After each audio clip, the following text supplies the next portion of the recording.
Welcome to the special meeting of the Board of Finance via teleconference. We're scheduled for 30 minutes, and then we'll go on to the budget hearings. However, we may go over our 30 minutes. We have 3 voting items, and then a discussion on Executive Order number 7S. So we'll call this meeting to order, and I will ask us all to please stand for the Pledge of Allegiance.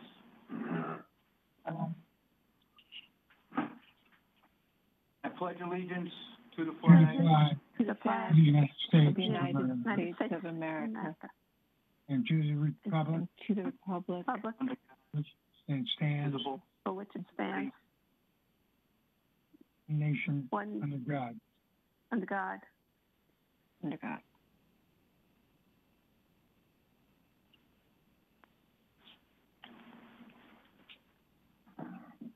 Okay, well, thank you, everybody, and I want to thank the Board of Finance for accommodating this special meeting. As I said, we have 3 voting items, and we'll have a discussion on the Governor's Executive Order 7S with the Finance Department, and then we'll adjourn and we'll get to our budget hearing. So, the Mill Hill Bond Resolution. We're revisiting this resolution as we voted, I think it was at the end of February at our quarterly meeting, but we voted for an amended version of the bonding resolution that was passed by the Board of Selectmen. And in our backup, you'll see that the amendment we made is item number 3, which says the funds appropriated from the proceeds of the bonds authorized in this resolution can only be spent on the construction costs to renovate and expand Mill Hill Elementary School pursuant to the building specifications approved on June 11, 2019, which contemplated a school built to accommodate 441 students. So, however, Bond Counsel is here tonight. Thank you, Mr. Staffstrom, for being here. And he is stating that we must amend and restate and go back to the original resolution that was passed by the Board of Selectmen. So let me read that. Let me read the bond resolution. I'll need a motion and a second, and then we'll discuss.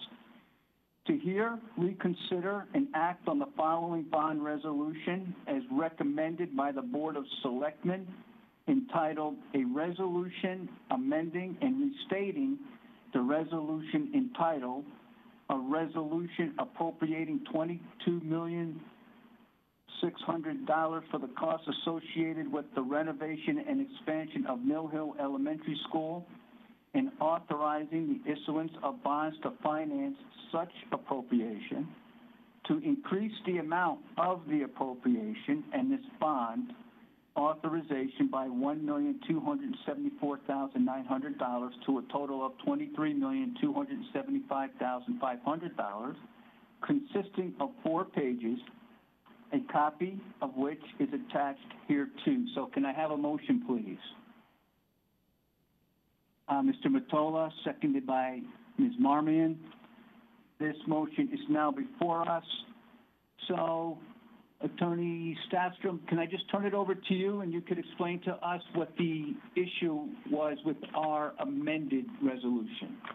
Sure. Can you hear me? Yes. I can, thank you. Okay. The only problem with the amendment to the resolution is you tied it to the building specifications.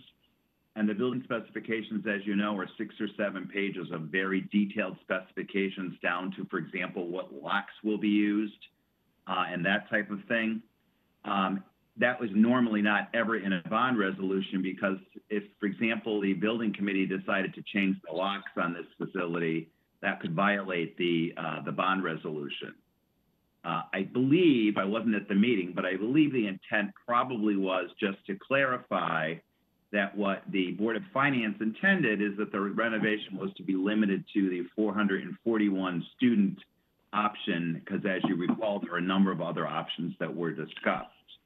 So my suggestion to the board, if that's what the board's intention is that you amend Section 3 to say the funds appropriated from the proceeds of the bonds authorized in this resolution can only be spent on construction costs to renovate and expand Mill Hill Elementary School as contemplated to accommodate approximately 441 students. That would make it clear that you're not authorizing a bigger school, but it would also not tie it to the building specifications, which are too specific. Okay, so we can make an amendment just for too specific. Correct. Now, if we make this amendment, though, does it have to go back to the Board of Selectmen? No, I don't. I do not believe it does, because I believe the Board of Selectmen contemplated a school of 441 students also. Okay. Any questions for Attorney Stastrom? Yes, this is Jim Walsh. Mr. Walsh? Mr. Stafstrom, how are you tonight? Good. How are you? Good. Hope you're well and your family's healthy. Everything's good so far. So here's what happened, John, at the last finance meeting, and I just wanted to find a way for you to help me correct this.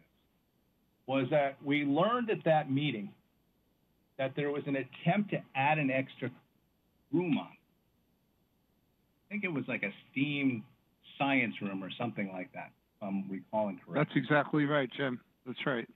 So they were attempting to like go around the building education specifications, which did not have that in there.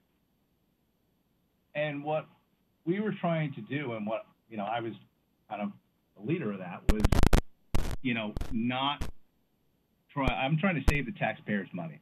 We all agreed that we would build a building that was commensurate with the education specifications. But it surprised me that the building committee had the authority, if they could find the money, to add this extra classroom on. And that's why we tried to tie it to the building specification. So are you saying, by what you're saying, are you saying that we could tie it to certain paragraphs of the education the ed spec? Or are you saying we can't tie it to the ed spec at all? Because I never would have thought it possible that a building committee could do that. But you learn something every time we build a building in this town, because people have to find a way to get around it, and they listen to principals, unfortunately, who want to try to add things on to these building projects. Yeah, the problem from our perspective as council, to tie it too specifically to building specifications, is as the project gets built out, it does change.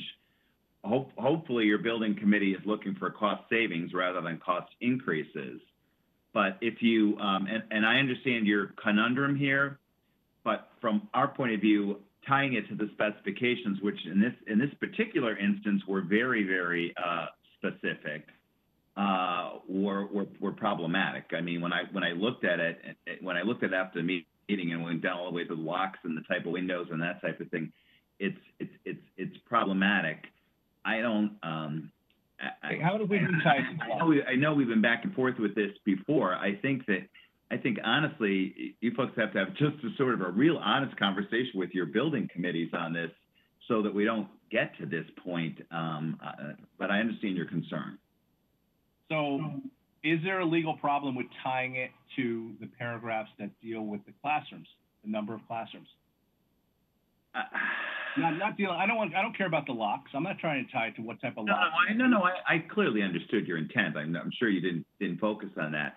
I guess the problem with tying it to the classrooms is, as they still start building out the school, if they could build an additional classroom within the same cost, you probably wouldn't care. So I think that the problem with tying it so specifically up front to the project to that is you may be tying their hands on a going forward basis to actually doing a better project. Well, John, we represent the taxpayers of the town. And if we want to save money, and there are savings in the money that we've approved and we put in for a bond, why wouldn't we want to save that as opposed to, hey, you know what? We found $400,000 worth of savings. Now let's go try to blow that money. Let's try to add a pool onto the school for a swimming program. That would seem to me, if it wasn't in the education specification, that would be improper, but you're seeming to tell me that that would be proper for them to be able to do that. Well, the alternative, I hate to put this on the table, did anybody ask them how much less the building might cost if they took out the additional room? So are you saying reduce the amount of funds that they have?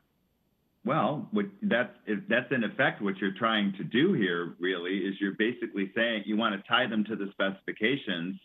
So I'm assuming, Jim, that you think that the specifications would, that the specifications would end up in a cheaper school, and that they've actually given you, they're trying to add money to the project by adding the other room. They were trying to do that at one point. They ended up pulling it back, I think, because they were out of funding for the amount that they wanted to do that. But I think we'd all feel more confident that if we're building a building pursuant to an education specification that they've given us to study and we approved, and it says, for example, that it had 21 classrooms, that a building would be built for that, and we shouldn't walk in and find 22 or 23. I think the problem with that analysis, I think they'll tell you that classrooms are not fungible, that you need a different classroom for reading than you need for science. And I mean, I've been through enough of this that I think they might tell you that. I don't know if Mr. Quinn is on the phone or not and can actually answer the question. He might be better to answer that question. I'm on the phone. What exactly is the question? Hello? Hello? John, is it your question? I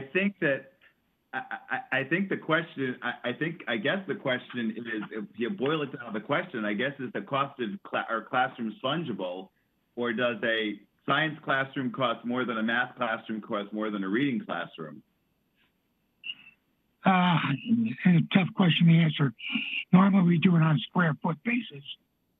And in square foot, normally a classroom is 800 to 1,000 square feet. They vary. Classrooms vary. A lot of that has to do with the existing framework of the building. In some classes, you can get 800 feet, 900 feet, or 1,000. But that 800 to 1,000 is normal. So I guess the question is that the board is concerned that the building committee was adding an additional classroom rather than tying it back to the original specs, which were very specific. The question is, and I would hate to see this tied back to a specific number of classrooms, which may differ in a construction. The other alternative is to say, listen, we didn't want to spend the money for the additional classroom, and the authorization should be reduced. We've already done that. We started out with, we put the STEAM classroom in there to find out whether or not it was affordable. And it turned out it wasn't. So we took it out. But I think the board is thinking it's still in there. No. No, he told us it's out. We just want to change it so that it matches, so that, we don't know what's going to happen after we approve this. And we want to make sure that there are savings that are found, that all of a sudden the plan can't change and someone adds something because the school, the PTA, or the principal wants it. And that the taxpayers build what we agreed to build. And, this building doesn't become something it wasn't supposed to be. So we're trying to figure out a way to how to tighten this up. Just on the classroom issue or the number of rooms, whatever it is. But it's not sufficient to tie it to the number. I mean, we had the whole debate in town about whether we were going to build a school with 504 or 441, and it's not sufficient to sort of tie it to a school for approximately 441 students to make it clear that it's the smaller school. It's not, because as we already saw, they tried to add a STEAM classroom that was never part of the Board of Education specifications were. That was never part of what the Board of Education wanted. That was something that the building committee, in working with the principal, had wanted to look at about doing. I don't understand why we can't just allocate a certain amount of money to go to build a project that we're being told what the education specification is on the number of classrooms, and we can't limit the funding to that.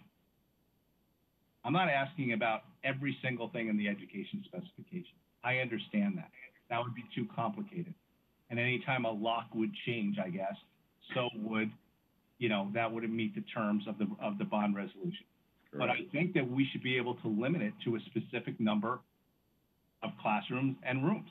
They specifically have everything laid out in that education specification on how many rooms they will need. If it makes you feel any better, the two prior schools, River School, Field, we spent $200,000 less than the bond authorization, and on Holland Hill, we'll spend approximately $105,000 less than the bond resolution. So it's not like you get an open checkbook. No, I understand, but you just said that, I don't know, what was the number you were quoting, Tom, the $800,000 per classroom? 800 square feet. 800 square feet, and how much do you think that costs a classroom to build? Have you ever looked at that? I've got the numbers someplace. It depends whether it's a new classroom or it's a remodel classroom. There's two different square foot costs, but normally it's around $260 to $350 a square foot. Okay. So it depends. There's no way that we can require that a building committee obtain Board of Finance approval for any material deviation from the ed specifications, is there? No.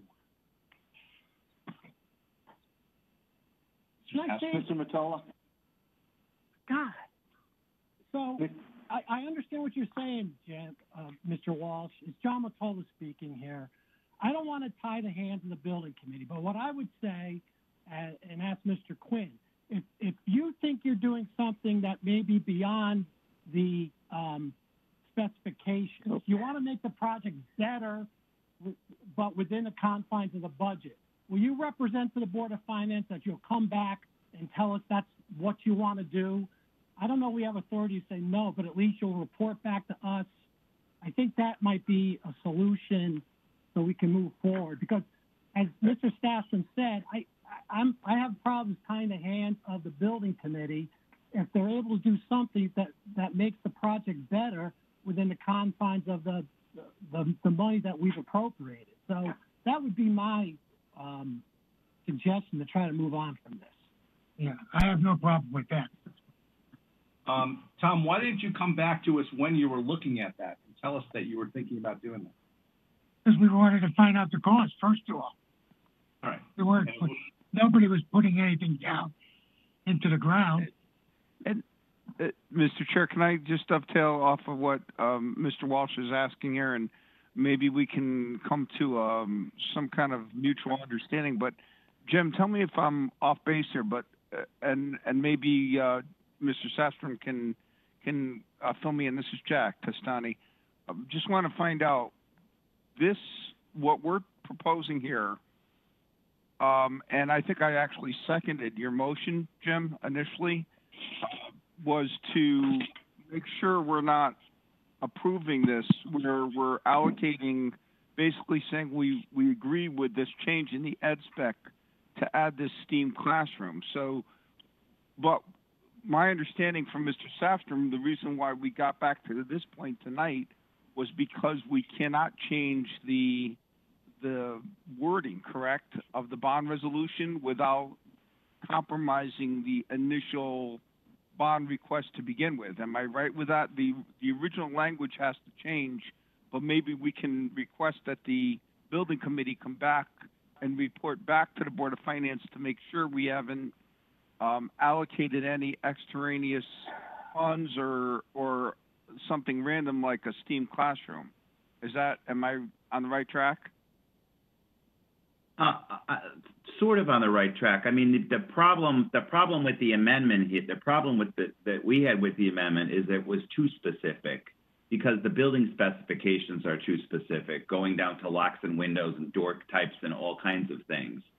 I think that there is a way, as I've suggested at the beginning, to, and Mr. Walsh, that doesn't seem to satisfy Mr. Walsh's concern, but to make it clear that this was for the 441 student school, which is what the original resolution did anyway, because as you recall, we had the whole debate at that point in time whether we're building the bigger school, the smallest school, or the middle school, and everybody adopted for the middle-sized school.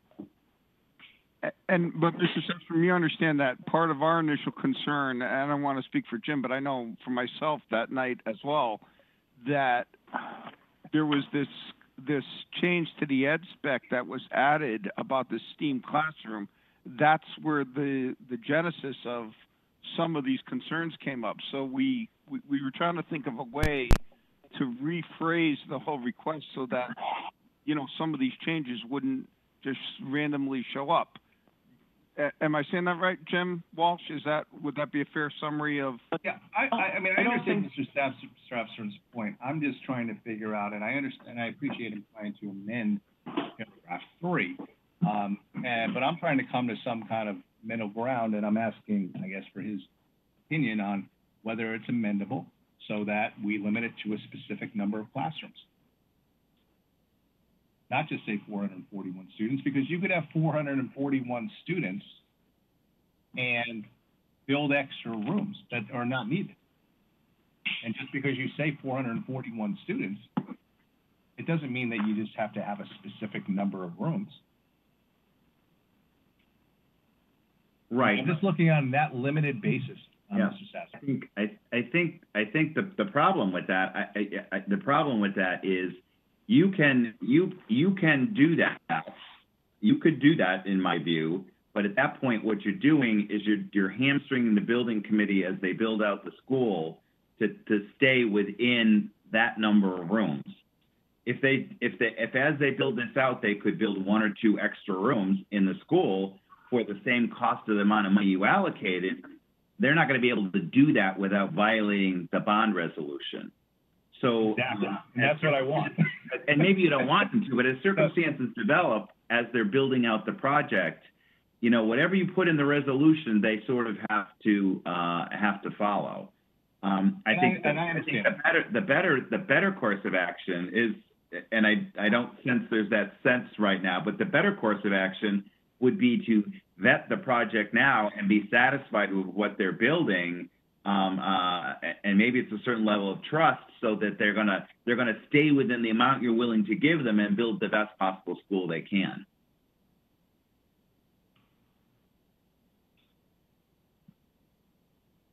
I personally know what I'm trying to do is to build to what they want to build. And if there's savings, there's savings. And if they think that it makes sense, they want to go to the Board of Education at a separate time and amend the ed spec and come back to the town bodies. I mean, we meet, our board meets every month, RTM meets every month, and the Board of Selectmen meets twice a month. It wouldn't be that difficult a process to then make that request of hey, we've found savings along the way, and we'd like to do some things we either cut out of the project or there's a need for, and make that case at that point in time. Okay. Do you want a letter? To solve this, hold on, Jack. Is there a way to solve this so we can take a vote and move on? I mean, is there a way to accommodate what Mr. Walsh is asking? If you're asking me whether you should put the number of classrooms into the resolution, I think it would be the first time the town has ever done that. Okay. I'm not saying you can't do that but that is going to limit the number of rooms to that number of rooms. Unless there was an amendment. The reason I had suggested the number of students is that there's a certain ed spec you work within to accommodate those students, and I think that's been, that's obviously been vetted, I understand Mr. Walsh's concern is that the building committee is going beyond that with sort of additional money. Okay, so it sounds like the answer is no, that you would not recommend it. And so Well, I think what he's saying is he doesn't recommend it on a basis, but legally can it be done? He is 100% saying it can be done. Those are two different things. If we're asking him what his legal opinion is and can it be done, I think I just heard him say it can be done. If he's giving his recommendation on how things should be done globally, then that's, I guess he can offer opinion of it, but to be honest with you, that's not what I was asking. I was asking whether we can legally do what I wanted him to do. Whether the way that I wanted to go could legally be done. And this way, I think it would prevent further surprises like we were at our last meeting to hear and see that, you know, they went over in certain areas and they're trying to claim one of their savings. The building committee and their representatives who were there were trying to say that one of the savings, one of the large savings they had to try to make the numbers work was to get rid of the STEAM classroom. There was never supposed to be a STEAM classroom, so why are you claiming a savings from it? okay, so that's a discussion that we had last time. So the question is, can we legally limit the classrooms? That's what I'm hearing.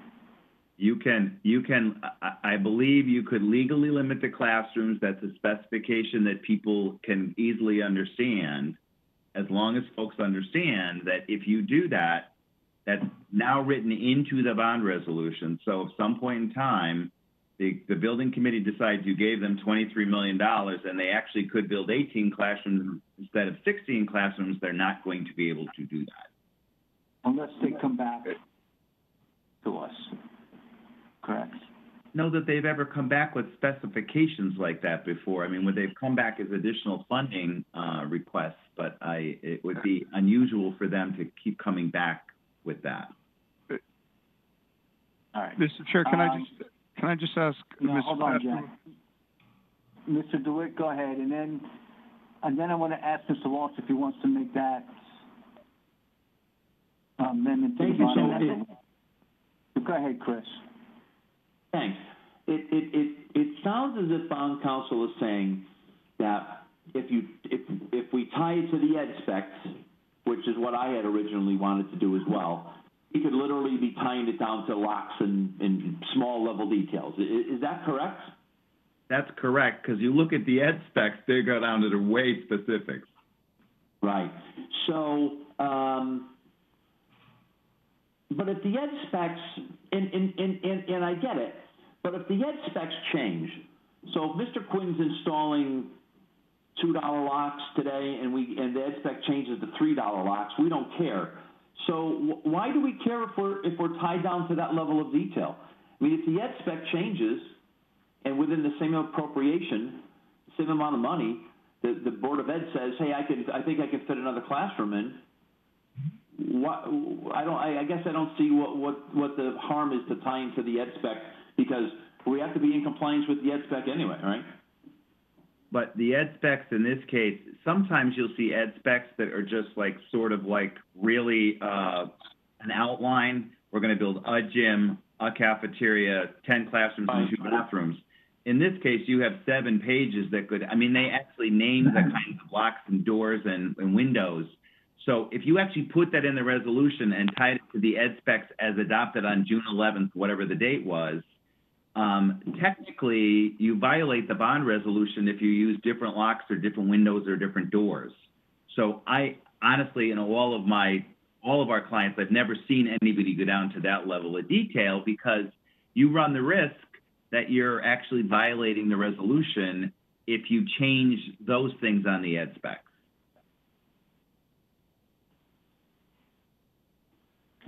No, I'm with you. I just don't feel like we should be writing in the bond resolution number of classrooms. That seems pretty limiting too.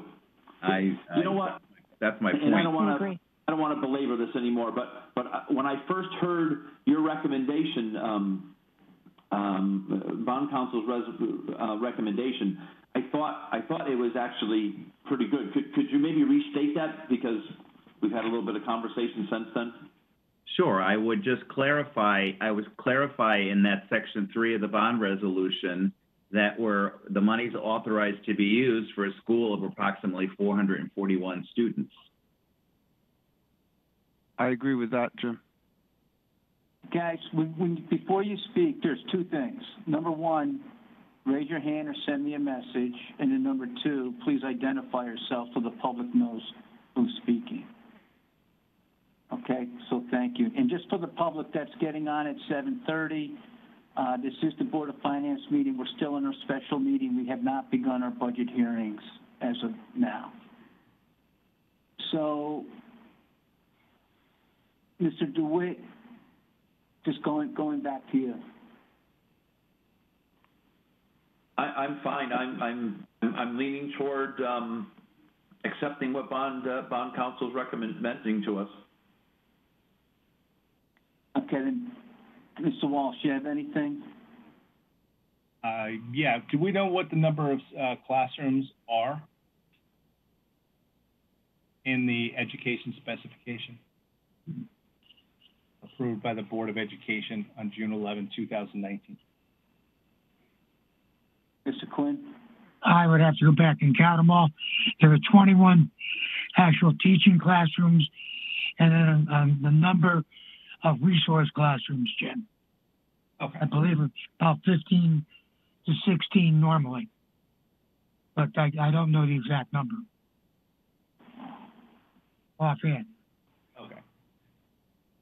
But there's 21 teaching classrooms, right? That's about right, yeah. Okay. In the materials that were sent to us today, Mr. Staffstrom, are these your recommendation, this line about a school built to accommodate 441 students? It's John Staff, bond counsel. The language that's in the resolution is the language that was given to me from your last meeting. Okay, so that's the question I guess I have. This is Jim Walsh. That it already says 441 students. Right, but it's tied back to the building specifications, which is the problem. If we were to delete the reference back to the building specifications and just leave in the concept of a school built to accommodate 441 students, I think that certainly would satisfy us that the school can be built without coming back with any change to any of the specifications, any of the minor specifications which were contained in the 7-page building specifications.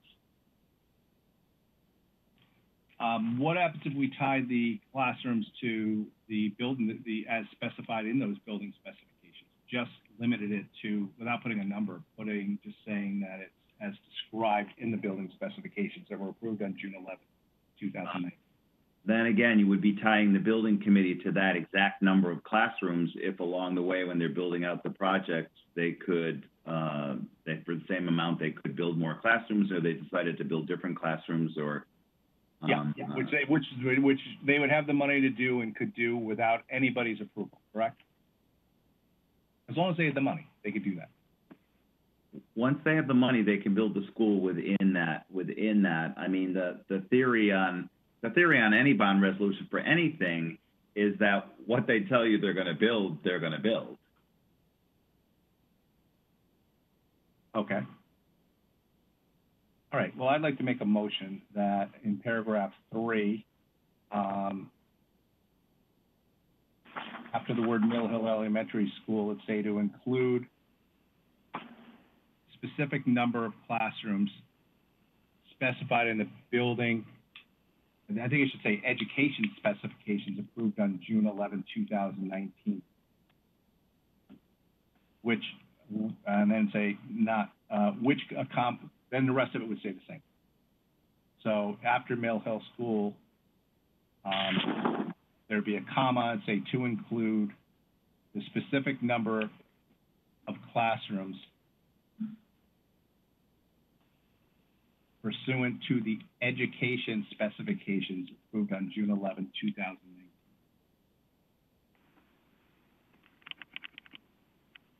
Okay. Can I have a second? Mrs. Leclerc? I will second Jim's motion. Thank you, Mrs. Leclerc. Mr. Mottola, did you have something you wanted to say? No, I'm fine, thank you. Okay. Any other discussion on Mr. Walsh's amendment to the bonding resolution? Okay, then we're going to take a vote on the amendment. I have a question on that, Mr. Chairman. This Yes, is go Tom. ahead, Mr. Quinn. I would like to know from the bond attorney if that is approved, does that necessitate going back to the Board of Selectmen? Does that necessitate going back to the Board of Selectmen? Yep. My short answer without looking at it, previous advice is probably not. So I do not have to go back, I don't believe so. and I have no objection. And Okay, thank you, Mr. Quinn. Mr. Chair, can Any I other just comment? this is Jack. Can I just ask for clarification? Go ahead. Does this, and maybe Jim Walsh can answer for my own satisfaction, does this limit us as to the amount of classrooms? Yes. Yeah, Yes, it it does. does. Okay. It limits it to the education specification, what the Board of Education wanted built there. Right, okay. Okay. All right, so let's take a vote. All those in favor, raise your hand. Jim Walsh is in favor. Mr. Walsh? And Mary Leclerc. Mrs. Charlton? Mrs. Leclerc? Mr. DeWitt? And Mr. Brown? Mr. Testani, did I get you? Yes. Are you in favor? Are you in favor of the amendment? Yeah, sorry. I thought I had my hand raised, sorry. Okay. So Mr. DeWitt, Mr. Testani, Mr. Walsh, Mr. Brown, and Mrs. Leclerc, and Mrs. Charlton. Our vote yea. Mr. Mottola and Mrs. Marmion vote no. Mr. Bateson, I see you're on. I'm sorry, you just got on. Yeah, I heard the discussion. I'm in. Yay. Okay. Mr. Bateson is yes. There's 7 yeas, 2 noes. The amendment passes. So now we go back to the bonding resolution as amended. And we'll take a vote. All those in favor? Mr. Chairman Brown says Aye. yes. Mottola says yes. Mr. DeWitt says yes. Mr. Dalton says yes. Mrs. Leclerc says yes. Jim Walsh says yes. Mr. Walsh Yes. says yes. Mrs. Marmion says yes. And Mr. Bateson says yes. So it's unanimous. So Yes.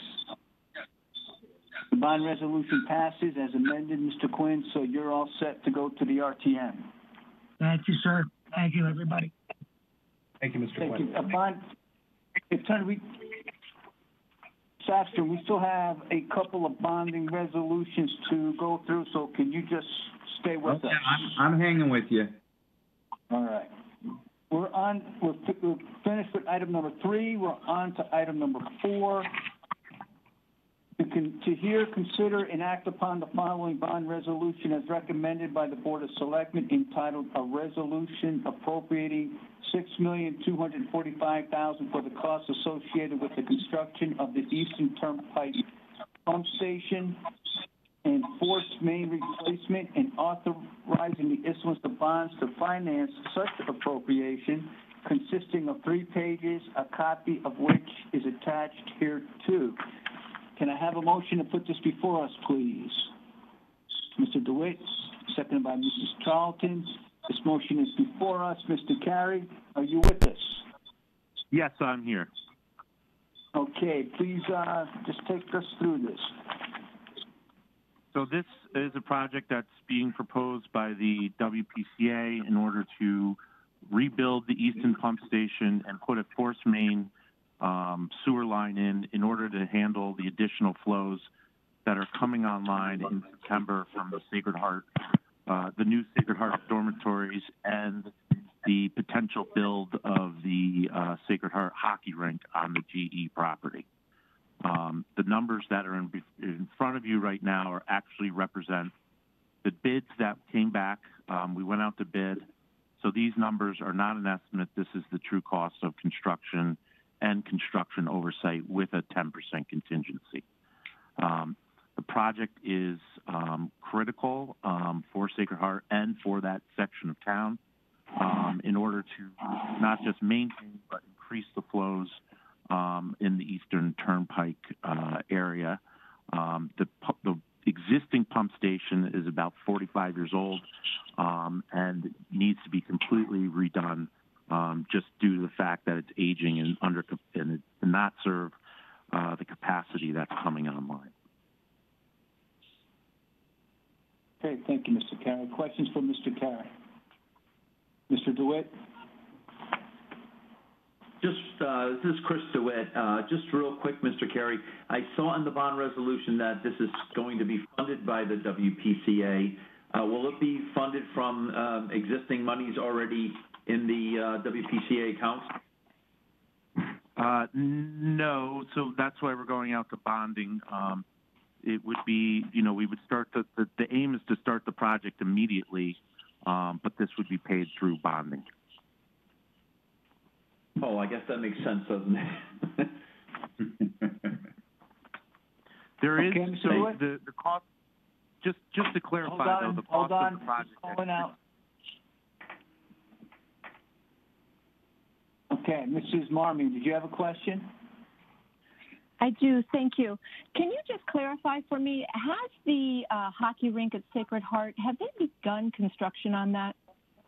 No, it has not gone through the land use boards for approval, but it has been approved through the WPCA as of 2018.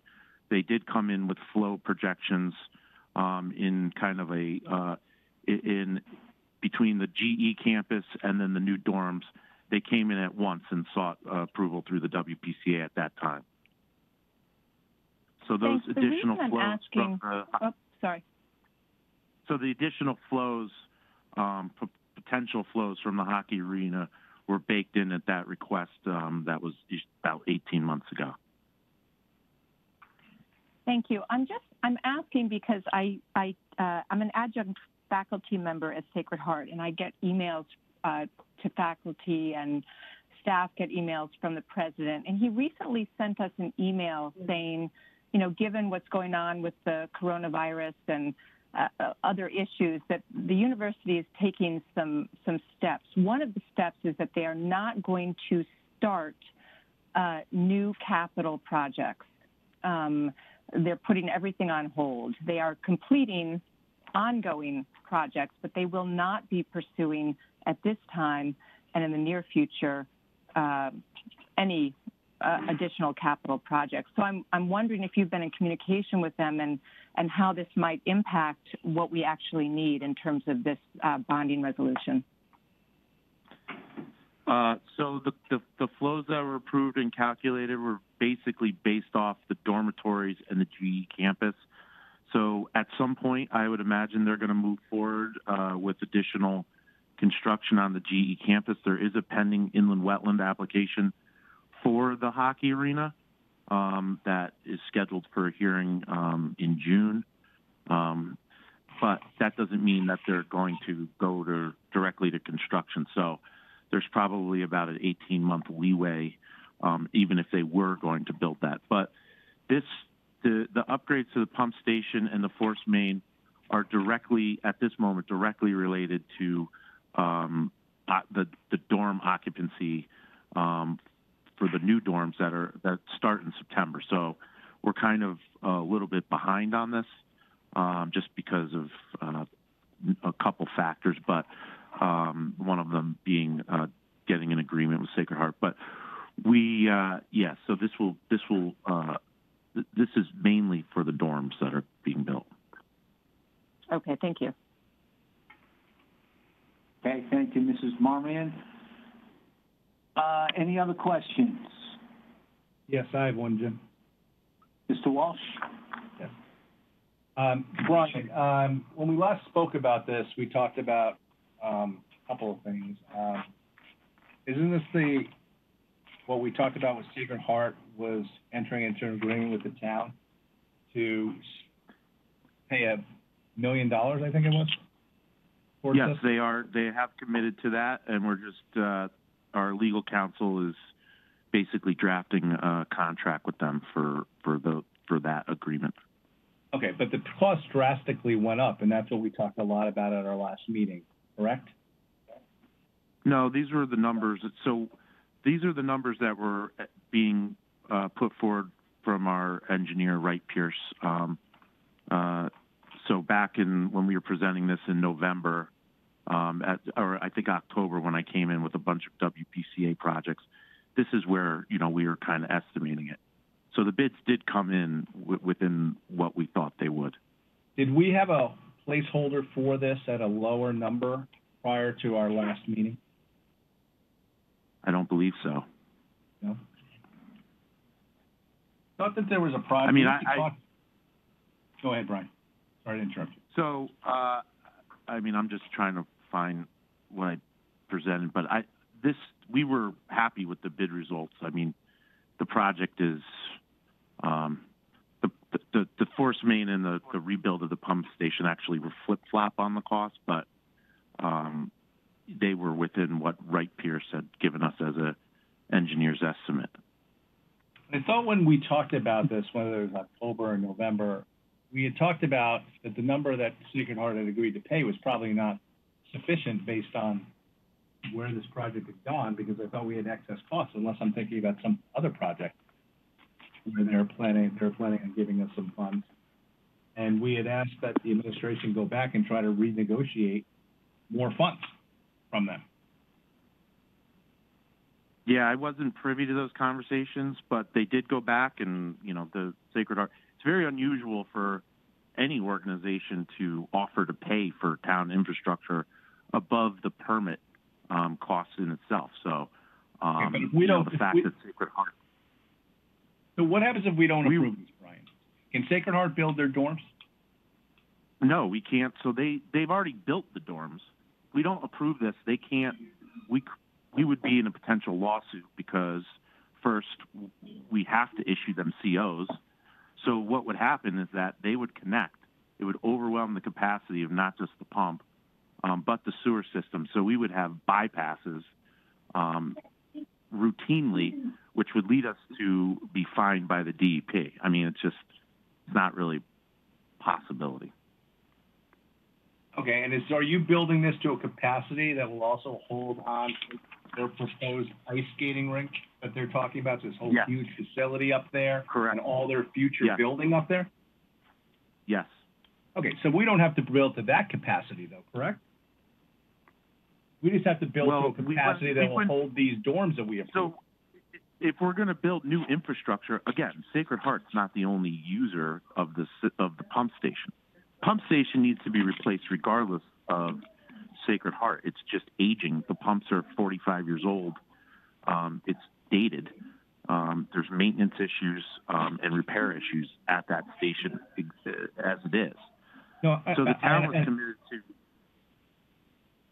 So we wouldn't just build a pump station to the capacity knowing that we would build extra capacity, knowing that there may be in the future additional building in that area of town.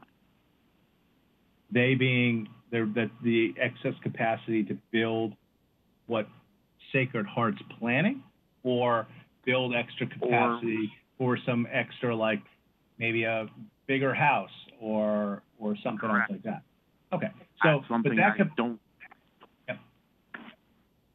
I don't know if Notre Dame goes out of business, if there's some development there, or I can't anticipate that, but there is extra capacity in the station. Not a great deal of extra capacity, but extra capacity. But there's certainly extra capacity for Sacred Heart's development of their West Campus, correct? Yes. So the WPCA, when they approved when they approved their request 18 months ago, there was a report that was issued by Malone and McBroom, which looked at future flows from Sacred Heart, from the main campus and from the GE campus. And that's what they approved. And that is part of the agreement that is being agreed to with the town and Sacred Heart in the written agreement that our town council is currently working on. Okay. Do you know whether anybody from the town got into negotiations to see whether that $1 million number could be increased after our last meeting? Yes. Okay. Handle those negotiations. Town council. Town council Baldwin? They had a outside attorney who was dealing with it, Tim Herbst. Oh. Okay. And they were unwilling to increase their contribution. That I don't know what the outcome of that is. All I know is that the agreement that is being proposed has $1 million in it. Okay. And if we approve this But tonight again, and that agreement blows up and nothing happens, what happens then? We have to still build it, right? So if their negotiations break down and we never get the $1 million, they're in the process of signing that agreement, so I don't foresee that happening. But we're in a tight time frame crunch. I mean, this was approved. Sacred Heart built those dorms with an approval, with the understanding that once they get CO, that they will be using the town sewer system, regardless of if we build this new pump station or the force main. We would be looking at fines from the DEP because we would. When we go through the approval process for these dorms, do people look at what the capacity is and yes, make promises that we'll improve things to their level? Generally, we have a requirement to improve all of our existing sewer infrastructure as it ages. No, I know, no, I understand, but we're talking about a major increase in flow because of these dorms, correct? It's a part of the project. It's not the reason for the entire project. Right. So.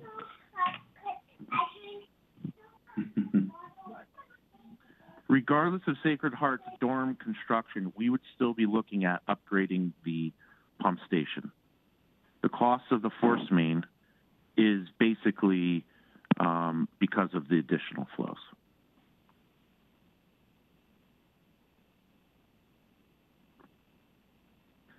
So Sacred Heart's total contribution for the project is $1.8 million. The $1 million is them offering to pay $1 million. The $800,000 is because of that's what their I&I fee calculates as.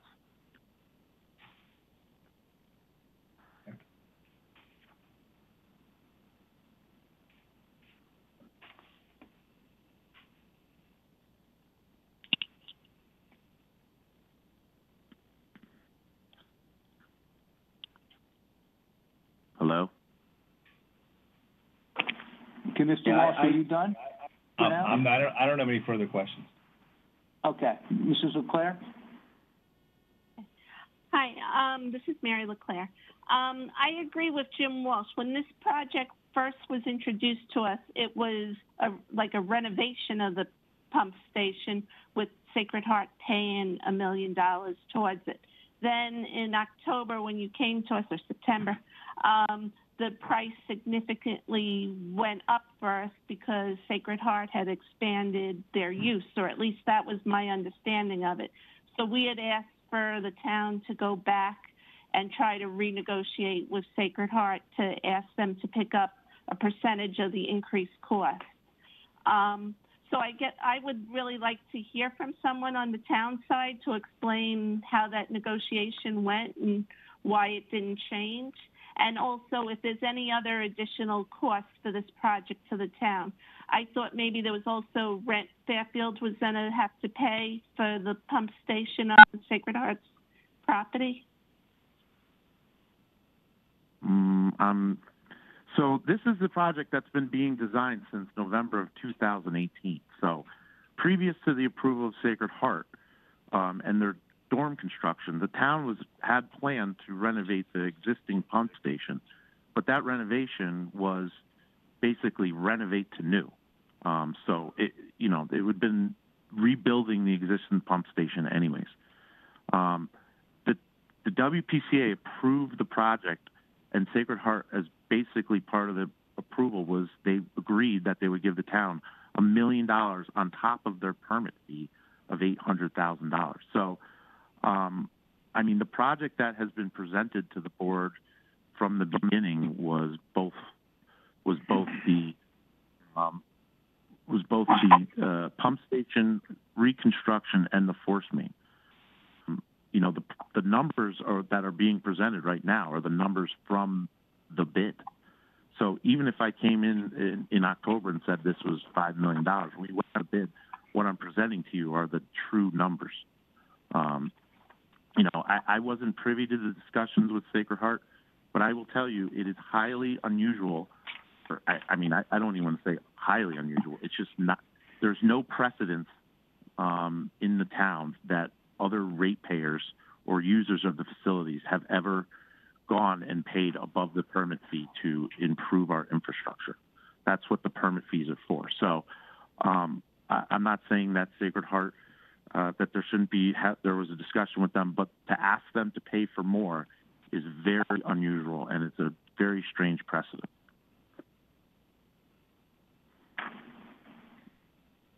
Okay, Mrs. Leclerc, Mr. Bateson, you had your hand up. Yeah, Ed Bateson, thank you. Quick thing, Brian, do you have an estimate of what the cost of the force main is on this project? So I thought that was in the backup. Yeah, I don't have it handy. All I have is the bond resolution tonight.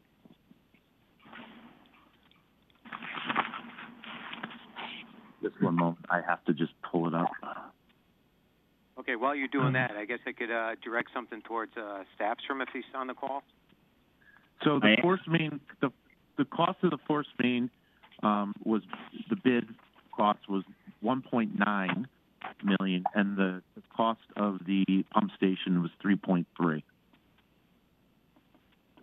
And then there's 10% contingency on those construction costs, and then there's a construction administration fee of $350,000. Someone has to be on site on a daily basis to watch the installation of the force main, because it is being done in a state road, and that is what the DOT requires. Okay. Mr. Staffstrom. Is he on? Yes, he's on. Okay, I have a question on him I just want to know, the supplemental resolution that is in our backup, is that a supplemental resolution to the bond resolution? Yes, if you recall, we've done this before, and we do this with all of our clients. When you are passing this bond resolution, the WPCA is in effect agreeing to pay the debt service on the bonds through the collection of user fees or other money that they've got available. So the supplemental resolution just makes it clear that the debt service is not being paid from the town fund, but it's being paid from by the WPCA, in effect, from user fees. Okay. Do we have does the Board of Finance have the authority to change the wording in this supplemental resolution? Sure, within reason. Okay, and the bottom there, the only thing one of the things that concerns me here is in the bottom word, where it says that the debt service on the bonds as it becomes due shall be paid by the WPCA, yada, yada, yada, and it says the town satisfactory to the first select woman. I'd like to see if that's going to be a memorandum of understanding between the WPCA and the town. I really think, in a sense, that's a contract. And I would like to see any terms of that contract be approved by the Board of Selectmen, not just the first select woman. So I would like to see that changed at the end, satisfactory to the Board of Selectmen. To the Board of Selectmen? Yes. know if the town attorney is on, that's really probably his call. I mean, that's not problematic to me. This is Town Attorney Jim Baldwin. That's not a problem, if it's okay with bond counsel. Yeah, it's fine with me. All right.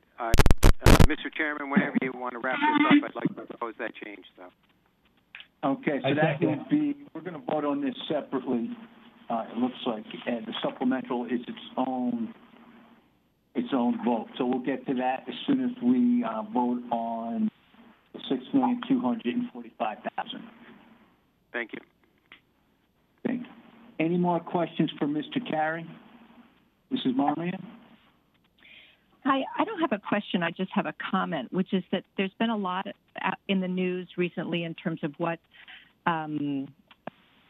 universities, colleges contribute to towns in terms of community contribution, and it's something I'm very interested in. And I just want to say I'm very pleased to hear that Sacred Heart University has taken the step, which in Mr. Carey's words, he describes it as highly unusual that this rate user is paying above and beyond, that they're actually contributing to the town, the costs that the town is incurring.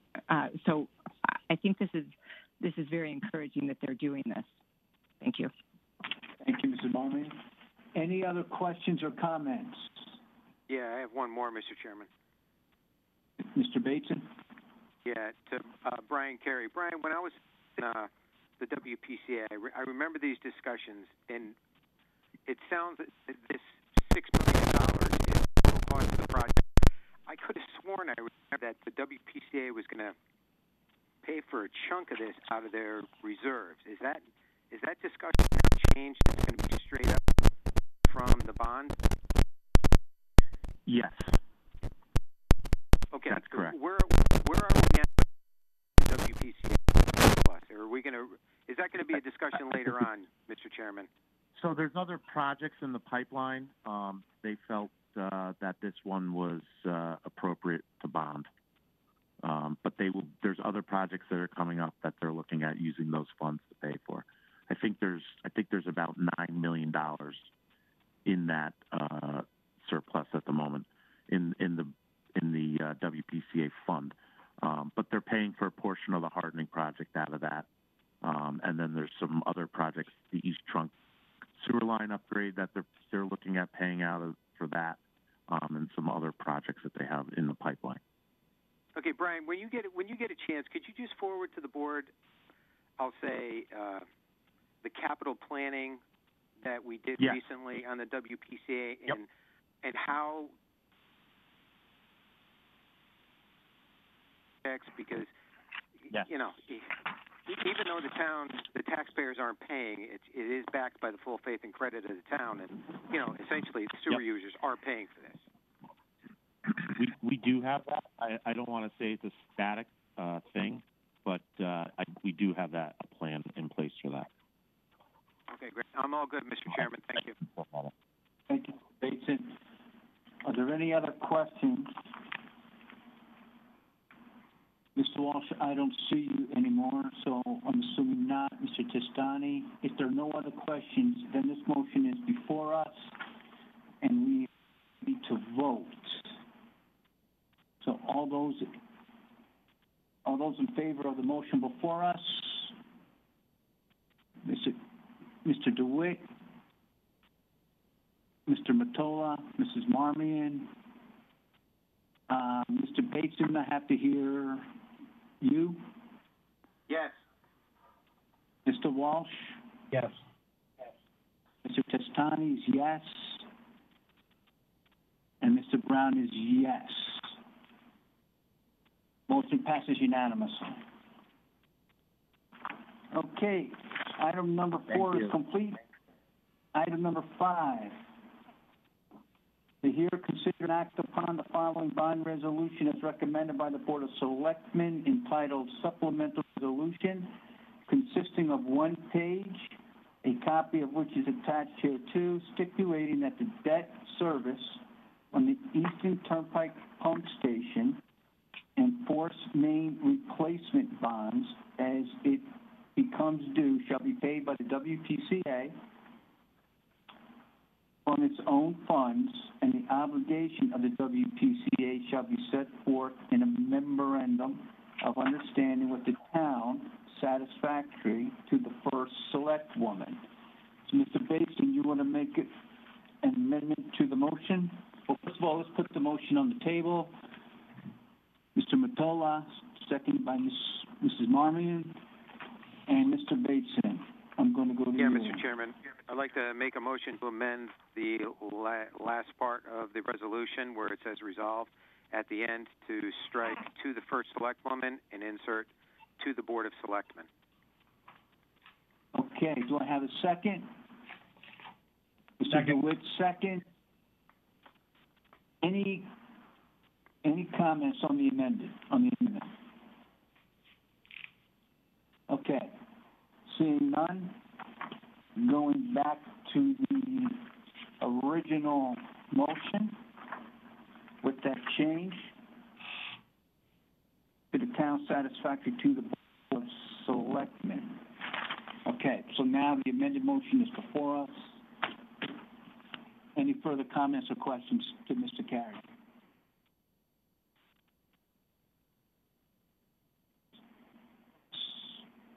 Mr. Testani?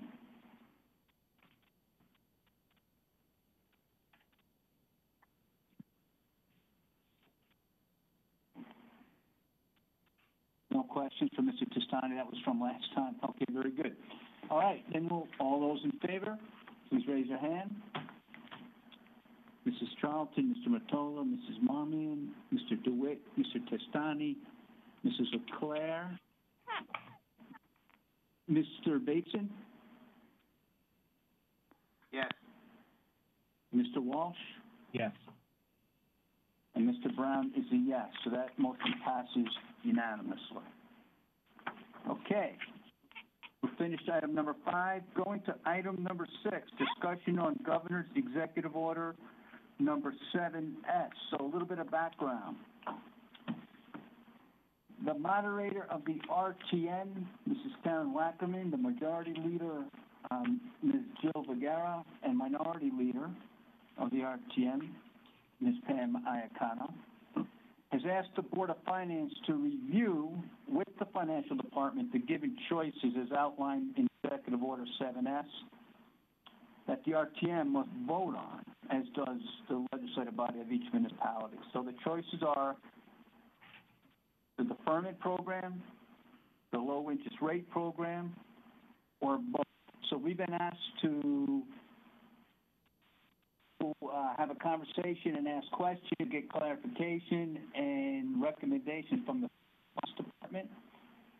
Our interim CFO, Caitlin Bossi, on what is the recommendation and why, so we can assist the RTN in their decision. Just as a point of clarification, the Board of Finance does not vote on this, but we were asked to take up this discussion and assist with a recommendation to the RTN. So with that said, I'm going to turn it over to the Finance Department to Mrs. Bossi. Good evening, everyone. This is Tom Bremer. And I've got Caitlin sitting right here. Caitlin, do you want to discuss this, or you want me to, whatever you want to do? Why don't you give them an overview? Okay. Hopefully everyone has the memo in front of them, which was sent out earlier this afternoon, and it highlights the 2 different programs, what the programs do. There's also a summary from our tax collector attached to the memo, and I believe he's on the call as well if anyone has any questions.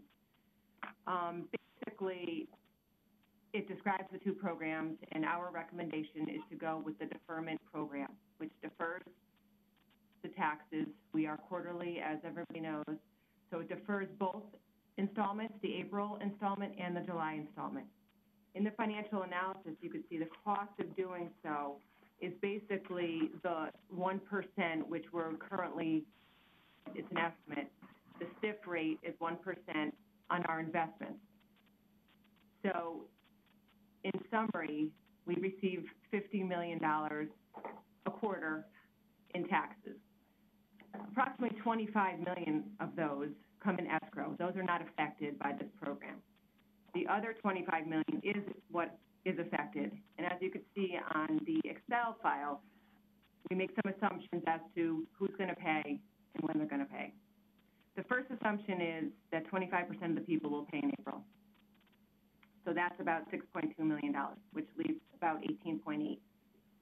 So that would be a loss of interest on that 18.8 because we would not be receiving that. The second assumption was another 20% of the people pay in May, another $5 million. Just for the record, we've already received about $6 million already in April through today, just to give you a feel. So these are pretty conservative numbers. So we're assuming we're not going to get anything else in April and about $5 million in May, which would leave the outstanding balance of the $25 million, less the $6 million that was paid in April, less the $5 million that would be paid in May, of $13,750,000. So the calculation is the loss of investment on the difference between those funds for those months, which, as you could see, we've estimated to be about $27,000. Come July 1, they then would be due again, because these are two separate installments. And again, it would go back to the 18% per annum rate. So this gives a break. As everybody knows, April 1 taxes, there's no interest due until May 1st. Come May 2nd is when they're considered delinquent. So this gives a break for May and June. Just to give a point of reference, I did reach out to our financial advisor and said, hey, you know, how much is a tax anticipation note? He said the cost of doing one currently is about 2% a year. So just to give you a feel of the outstanding balance of the $13.8 million, I just said for 6 months that we would need it. It's about $138,000 in cost, which is clearly more than the investment loss that we would take of the 27. So that's basically the calculation for option 1. Option 2 is the low interest rate program. The governor declared the 18%, which is set by the state, would go down to 3% per year. Again, we would get some cash flow in, which is the advantage of this program over the deferred. You would get in, and we're saying that the interest of what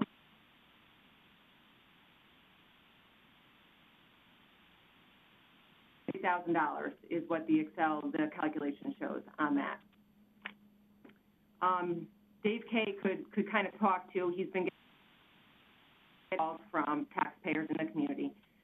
They are expressing a need for the deferment method as opposed to cutting the interest rate. They're saying they can't pay. I don't know if Dave, if you want to speak to that, or if anyone has any questions on how I got my figures, but in terms of the greatest benefit to the taxpayer, it's our recommendation.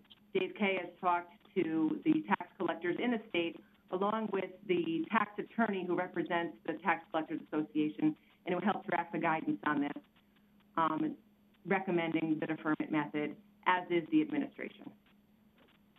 And this is Tom Bremer again. If you look at it broadly, it's basically cost the town $27,000 to provide a real benefit to our taxpayers. They will, in effect, in an additional 60 days, interest-free, penalty-free, to delay their taxes. So for a question of $27,000, it's a real benefit to the taxpayers, and in fact, the vast majority of other towns in the state are going to be going towards they're going to pick the deferment. So I would hazard a guess that a number of our neighboring towns will be deferring for their taxpayers as well. So, given those sets of facts, the First Select Woman is very strongly in favor of the deferment plan as well. If there's any questions, I'm happy to answer. The only, I appreciate your analysis, but you sent something out this afternoon on this? When? Because I don't have it. It went to... Looking at my email now.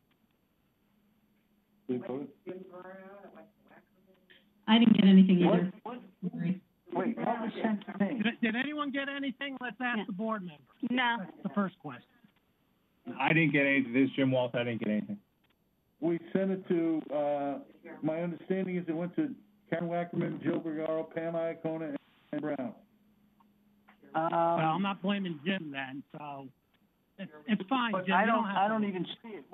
I don't, if it was sent to me, I don't see it. And I don't know when it was sent to me.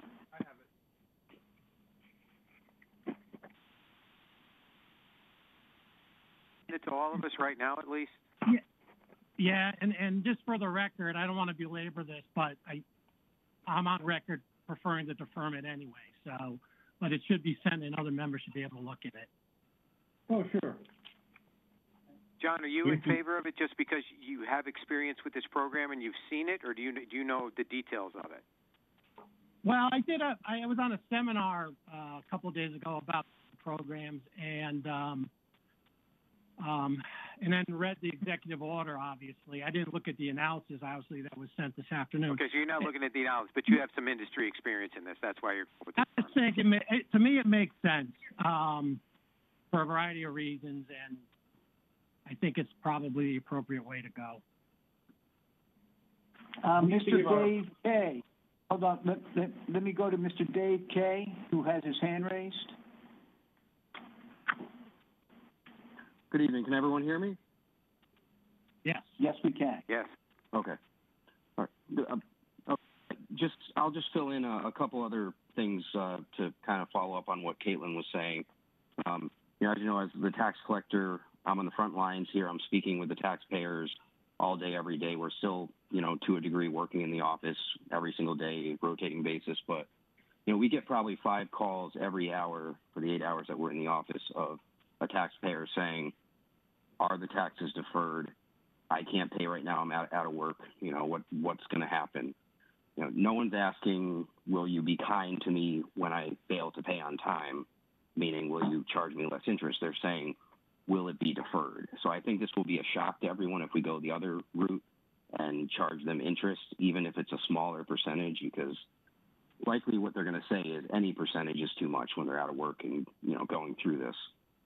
And then also, I am, another duty of mine is I'm on the legislative committee for the Connecticut Tax Collectors Association, so I've been in constant communication as of policy and management at the state level who drafted this executive order, as well as the counsel for the Connecticut Tax Collectors Association, Attorney Adam Cohen out of Pullman and Comley, who also aided the state in putting this draft together. And what they explained to me was that option B, the low interest program, it's really not the option that they're recommending. It was really put in there for any of the 169 towns across the state that have cash flow issues. If you have a cash flow issue, this is like your last resort. This is a way to bring in some revenue. What Attorney Cohen, who has spoken with over 75 municipalities at a conference call, or 75 tax collectors at a conference call today, is recommending is that you go with the deferment option straight across the board without any eligibility. Everyone's eligible with the reason being that if you start having eligibility, you expose yourself to litigation. So that's just to give you a sense of where, the majority of the towns are leaning is what we're recommending, and what the First Select Woman is recommending is that we do the deferment program versus the low interest. Mr. Chairman, Ted Bateson, I have a couple questions whenever we go to that. Mr. Bateson? Yeah, okay.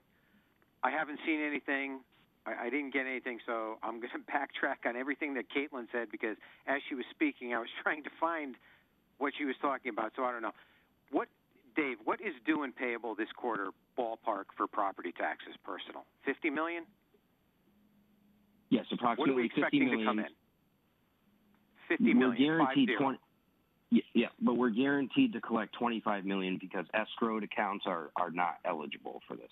Okay, so the whole we're looking at is $25 million, and I heard Caitlin say, how much have we received to date? 6.4. You're on speaker. I can't hear you. 6.4 through today. 6.4. 31.4, and you have until the 30th to pay, right? Without Technically penalty. the 1st of May. The 1st of May. Okay, Correct. so we're at around 31.4, and we're going to be deferring. What do you anticipate is going to be deferred, Dave? I don't want to put you on the spot, but what are you thinking? A couple of million?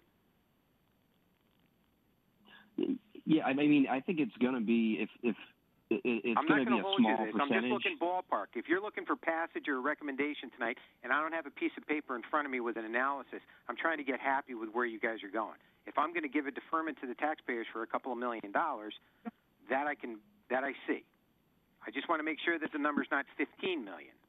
And we're going to have a cash flow crunch on the town side when I have to pay police officers and firemen. That's what I'm trying to get at.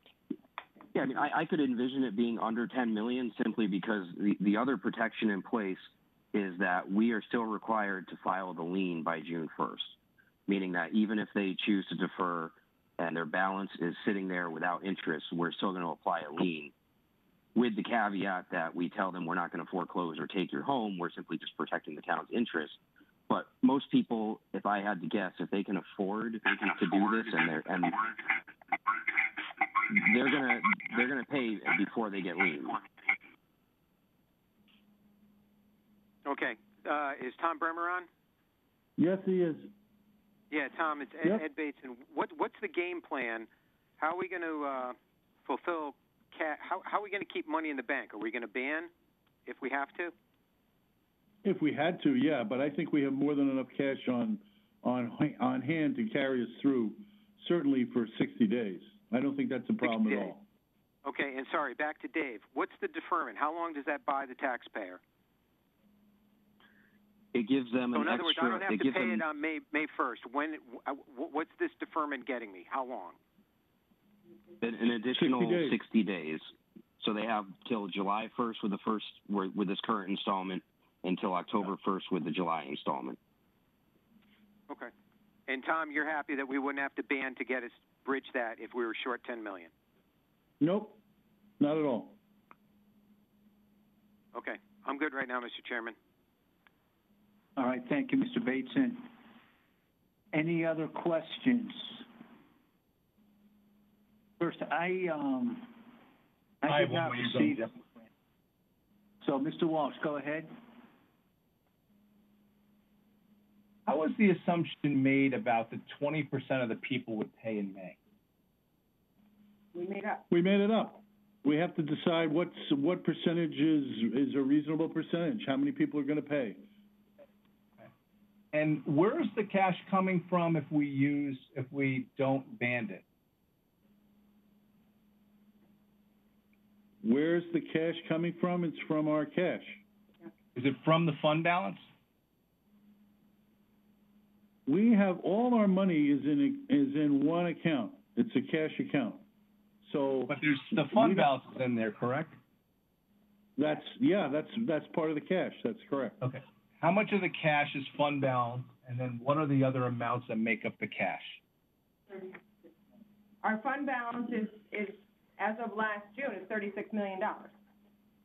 Okay, and then what else? What are the other? So we have $36 million currently in the cash amount that is fund balance. Yep. And then what are the other numbers? And then how much do you have in the bank for cash? It changes every day, literally, when checks clear, but around 55 million. And what are the other amounts for cash make up? What are those consistent? Well, we have what's called pooled cash. So 9 of it, like Brian was saying earlier, is WPCA. We have our debt service cash. We have all cash related to all of our funds sits in one account, one cash account. We cut checks out of one account. Okay. So I have a listing, and those, but that's basically WPCA is a big chunk of it. WPCA is a large chunk of it? Well, they have, as Brian said before, $8 or $9 million in their fund balance as of today. So if it's $8 or $9 million, let's say it's 9, then that makes up, we're getting close to $45 million out of the $50 million? Yep. Yeah, that's probably true. And we have CDs. I mean, the town has got But access in essence, to cash. yeah, but you have $50 million worth of cash. Let's just talk numbers. You have $50 million worth of cash, and Right. you have $45 million that are tied up between WPCA, which is really their money, correct? No, it's really the town's money, and it's not. I don't know why what do you mean by tied up? Well, we kind of treat WPCA separately. So, like their amount that they have for their fund that they build up. Ed, what's that called? It's like their fund that they used for different projects that we were talking about this evening. The reserve. Yeah, but yeah, the okay. reserve fund. So really, that's their fund in a way. I mean, I understand it's in our account, but really that's we charge user fees and stuff like that. So I guess really out of the $15 million, it looks like we're really going to be dipping into. Looks like we're going to be really dipping into fund balance, kind of. No, we'd be dipping into our investment income. So the money wouldn't be sitting making the 1%. So that's the loss that we would have of our investment income, about $27,000. Okay, so as we use this money, though, that $50 million balance is going to go down, correct, until it's replenished? Until the people pay then come July 1. Yeah, when because July the rate 1 goes back up. Yeah, when July 1 comes and everyone pays their taxes, then the cash flows into that account again. Remember, we only have one cash account. Okay, but people have the right to defer again in July, correct?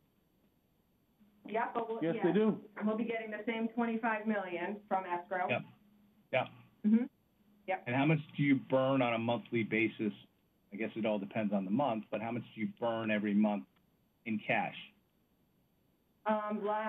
Last April, May, and June per month was about 23 million. And that's high because it's the very end of the school year. So we expect that to be lower this year because school is not in session. And don't forget, the same time period, we're still collecting building revenues, conveyance taxes. I just got $1 million from the state for the hardening plan. So it's not like we're having no money come in at the time. We still have revenues coming in every day. Okay.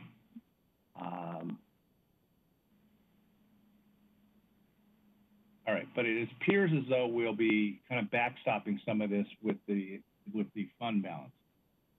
We also, just as you probably know, we issue debt every July. Yes. So the markets are rallying. We're actually kicking our refunding back up as well. So we anticipate also doing our annual new issue debt issuance, as we always do, at the end of June, which cash settles in early July. Okay. And I looked through the capital projects, and I looked at the waterfall. The waterfall has a $17.5 million bond issuance and about the same in advance, just to give you a feel for where the budget kind of sits. I have not gone through exactly what we are going to issue bonds for, but of that, there's about $6 or $7 million that capital projects would be replenishing the general fund for as well, that they've used more than their bonding amount over the past year. So that is going to be replenishing the general fund cash as well. Okay.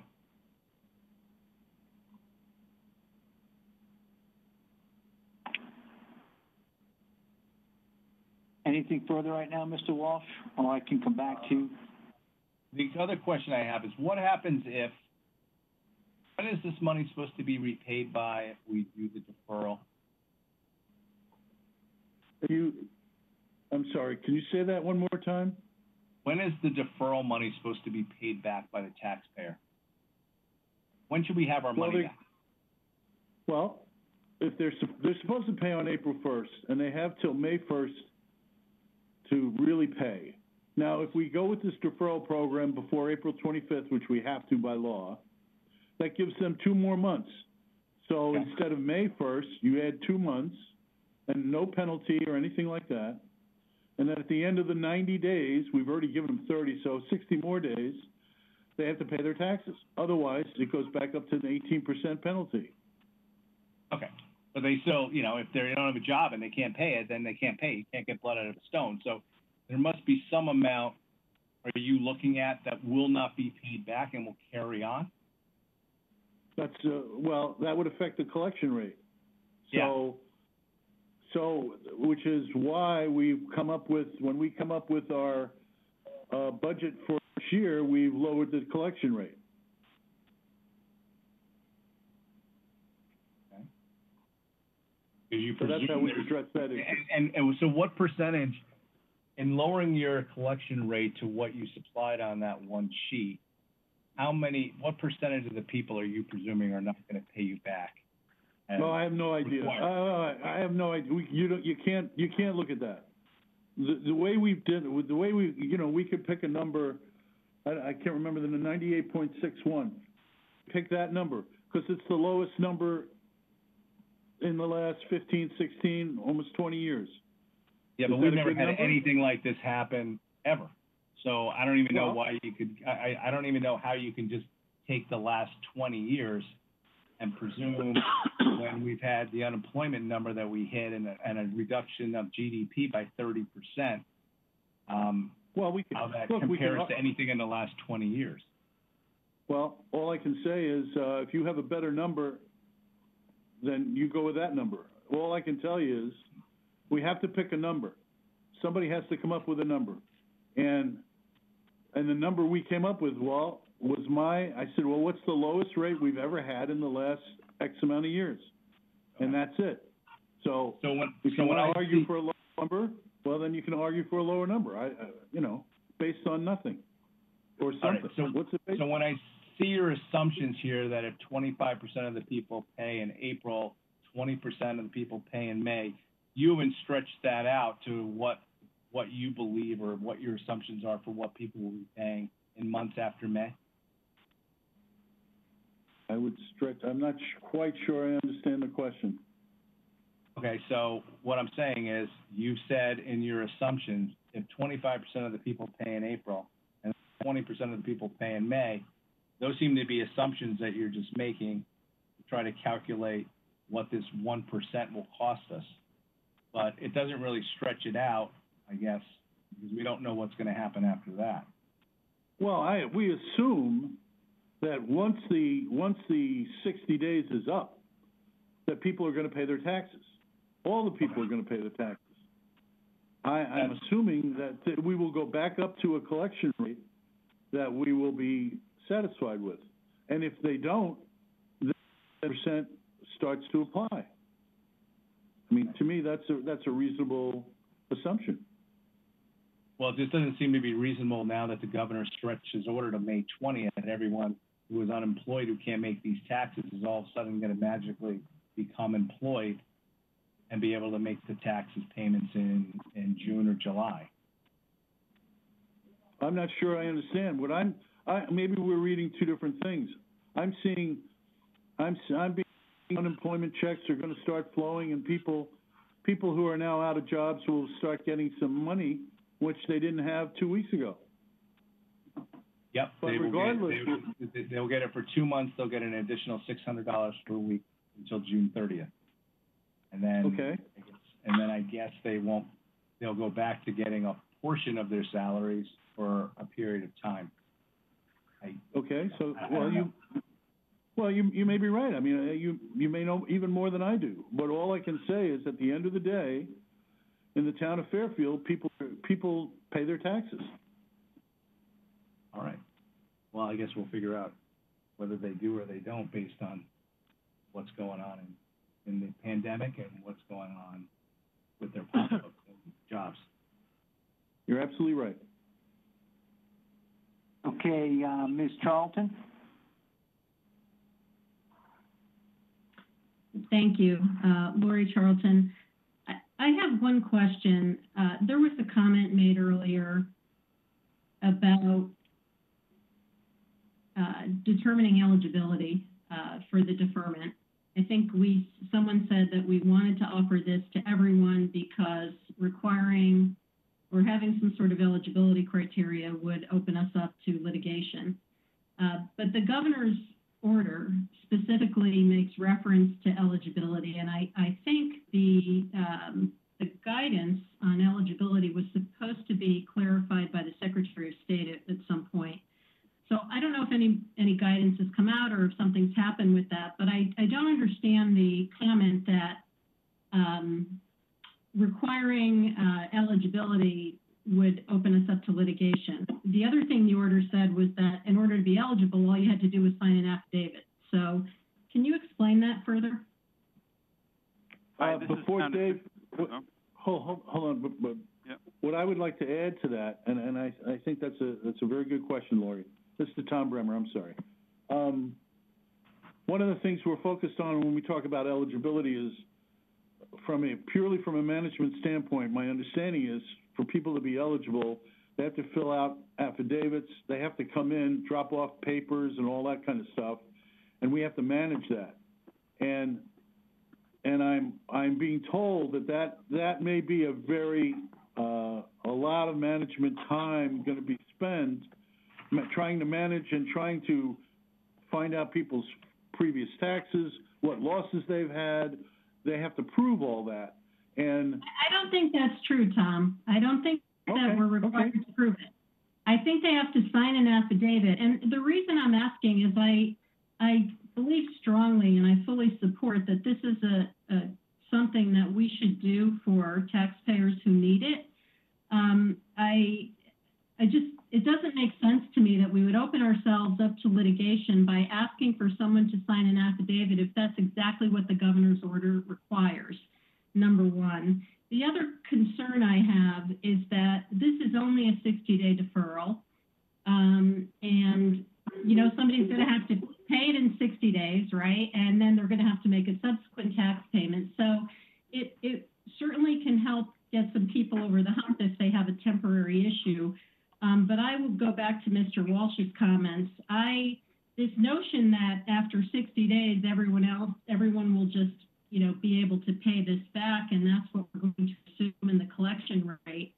I have to agree that doesn't sound like a reasonable assumption to me. Unemployment checks will flow. They'll fund your paycheck fully if you made $60,000 a year. If you made more than that, then unemployment's it's going to leave you a gap. So, we're going to have people who have suffered a loss of income that's significant, that elected to further taxes, and it's going to take them longer than the 60 days to ultimately pay that. So I hope, that we keep that in mind. One of the things that eligibility might tell us is, really what that impact's going to be on our tax collection rate, because I don't think we can just say we have no idea. We do have to estimate it. It's a pretty significant assumption because it's going to drive a lot of other decisions in the budget. And so, for every percentage that tax collection rate goes down, we're talking, $3 million or something. So I get what we're trying to do here. I think, saying that there's too much administrative cost to deal with this is a legitimate point. But I'm still struggling with the notion that we're gonna, that we don't do this because, we think we'll have litigation as a result. My own feeling is that this is the sort of thing we should offer to people who need it, rather than offer it broadly to everyone. But I'll leave it at that. Okay, our job is to determine if we have a sense of the body of which program we would recommend to the RTM. So I'm not sure if we're going to be able to get there, but we'll continue to try. And then we got to get to our budget meeting. But I want to go to Mr. Baldwin. Yes, this is and then I'll go back to the board. But go ahead, Mr. Baldwin. Attorney Jim Baldwin, I want to address some of those issues. First of all, just as you were saying, we need to remember that we are obligated, the town is, and not this body, but rather the RTM as a legislative body, to choose one or both of these programs. That's mandated by the executive order. So we don't have a choice. And the issues of the rate of payment and receipts is going to exist regardless of which program you pick, or if you pick both. Secondly, with respect to the question about us being open to litigation, that has to do with the possibility that the RTM has at their option to expand the eligibility requirements as set forth by the OPM out of the executive office of the governor. If we want to go beyond that, that's where you may expose yourself. So you're correct that if we follow those guidelines, I don't believe the town will face any such exposure to litigation, but there is the risk if you expand it to something less than to everybody, but more than to what is being offered by the OPM or recommended by the governor's office, because that would be an equal protection issue, and it's one which is possible. Nobody is saying that it would absolutely take place, but that's the concern. I think that's the context of what that comment was before, what they were alluding to. And I'm sorry, Lori Charlton again. I'm not even objecting to this. I'm just, what we're talking about is in fact expanding it, right? Because the mandate is to choose a low-income program or to choose this tax deferral subject to eligibility. What we're recommending here is to eliminate any sort of eligibility and offer this and expand it to offer it to all taxpayers. Isn't that right? No. That is one of the options before That's the RTM. The option that's been recommended, correct? I believe that is the case, and the reason that is consistent with the OPM and the governor's office and their council in their recommendations, that if you're going to do either the eligibility format or just open it up to everybody, but don't do something in between. Got it. Okay, so we are in fact, and the First Select Woman's Office is in fact recommending that we expand the program, one of the two mandatory programs, to deferment, make that to make it available to everyone without regard to eligibility. That's accurate with the caveat that anyone who's got escrowed payments is not included. And anybody, of course, who wants to make their regular payment because they can afford to and do not like the prospect of having a lien placed on their property, which is, I think, a large number of people you're going to find are still going to make those payments and not opt in for this program. Okay, thank you for that clarification. And I would just emphasize that I think if we're getting calls from people that say, I just can't pay, if we see use of this program expanded beyond what we initially anticipated, it's really important to consider that as we look at our budgeted tax collection rate, because again, to Mr. Walsh's previous point, we have lost 17 million jobs in this country in the past 3 weeks. We are going to be at double-digit employment likely by the end of this month. And looking at the lowest tax collection rate in the past 20 years is probably not a good benchmark. We could be much worse than that. Thank you. Matola? All I wanted to say on this discussion is the form that the taxpayer is required to fill out actually sets forth the guidance on who's eligible. If you look at that, I don't know if Jim Baldwin has seen that form. That's what we discussed on the seminar I was at yesterday. And there's certain benchmarks that the taxpayer has to represent are happening. I forget exactly what they are. Like they lost their job, they've lost a certain percentage of their income, and they have to sign off on an affidavit to qualify. And I don't know if we'd ever do this. There is an option that you could actually, through an audit the taxpayer to see if they had been truthful on the form. I don't know if we're ever going to go there, but so the guidance is actually on the form that's been issued by the governor's office on this. Thanks. May I address that? Mr. Bates, did you have your hand raised? Yeah, I did, Mr. Chairman. Thank you. Quick thing, I just want to say thanks to Baldwin for the explanation. I didn't realize that this was a mandate from the governor's office that we were going to either do A or B. I thought it was, a voluntary program for us to opt into. So I would just assume go all, if we're being forced into this program, I would just assume go all in and give the benefits to as many taxpayers as I can. But I want to follow up on Lori and Walsh's point, the fact that I'm extremely concerned not only about tax collection rate, but I think you guys start to need, when I say you guys, the administration, start tracking who's taking, how many dollar value of who's taking advantage of the deferment. I'm not even going to hang my hat on the $25 million in escrow. I mean, maybe Dave Kay can answer, but, if people start defaulting on mortgage payments, does that mean we're still going to get the $25 million that is being escrowed? Not only in this quarter, but next quarter. I mean, to Lori's point, I don't think this situation in 60 days is going to correct itself.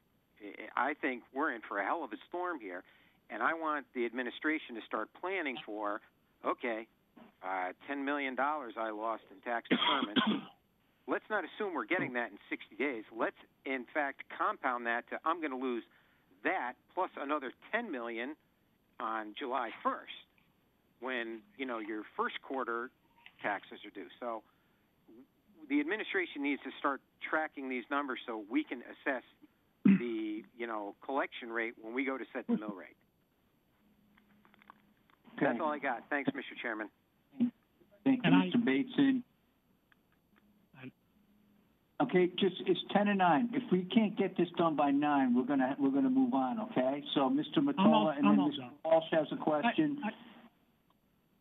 I was just going to say in the escrows, if homeowner doesn't pay his or her mortgage, my understanding is the banks usually make the escrow payments. And I think this is correct. This is Tom Bremer. I think by law the banks have to pay.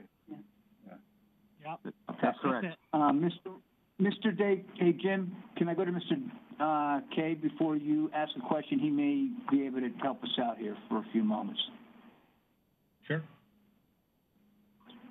Yeah, so in regards to the escrow, the banks would be required to make the payments, and the logic in making the escrow not eligible is that these are funds that they already have in their possession, that has been given to them over the last series of months in order to make these payments. And I know there was concerns about, could the banks work with the taxpayers to have them out of escrow to get their money delayed. We do have all the paperwork already from the banks. They send us a listing of who is escrowed. We keep that paperwork.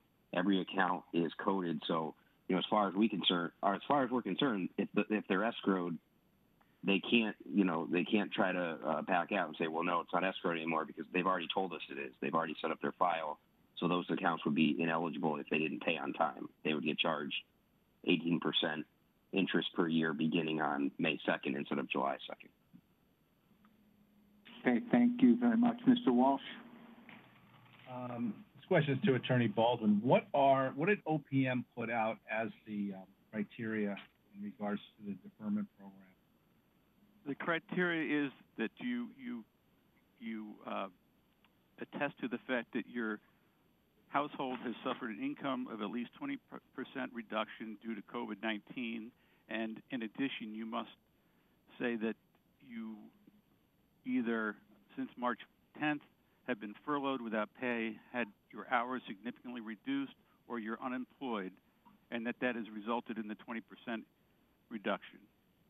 And then there are certain proof of residency requirements, et cetera, that are required. There's also requirements for businesses and nonprofits to make similar attestations, slightly different for landlords who must indicate that they are providing their tenants with what's called commensurate forbearance. That is that they've reduced their rent by 25%.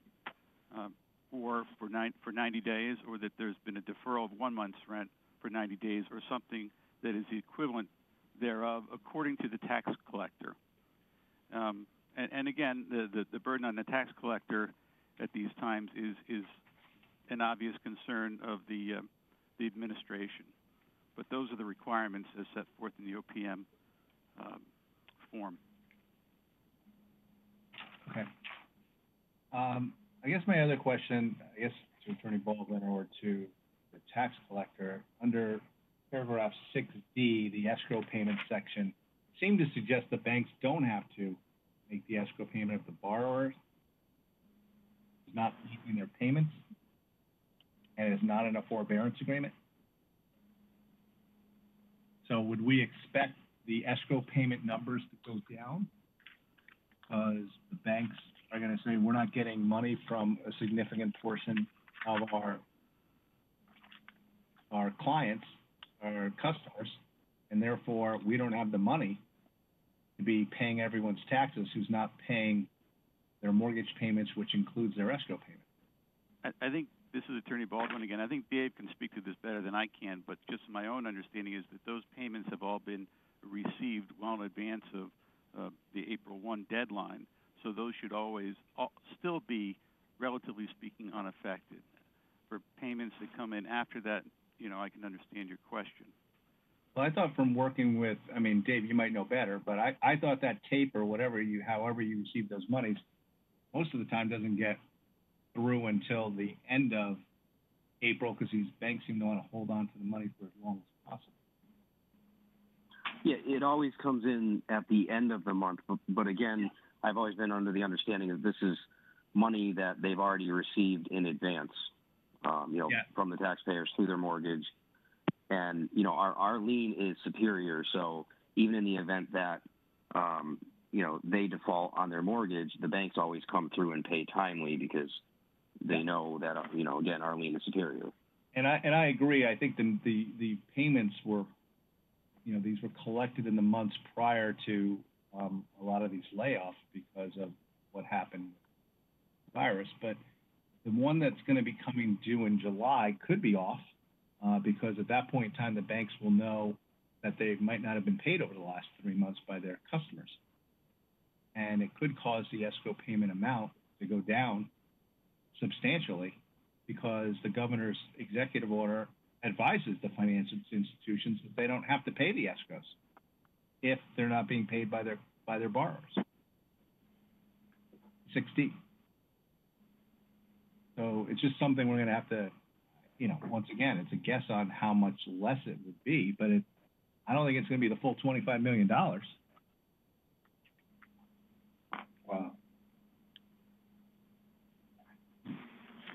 Do you think it's going to be? Again, if I may, this is Attorney Baldwin. I think we're getting a little far afield from the purpose of this discussion, which is a recommendation on one of the two programs, because, as I said earlier, that situation is going to exist regardless of which program you choose, and you must choose at least one of these programs. So I think that's the issue before the board. Right.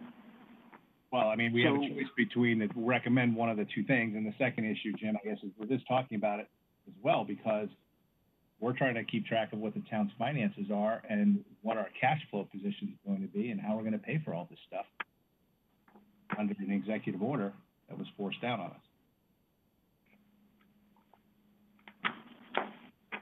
Okay, so anything else, Mr. Walsh? Fine, thank you. Okay.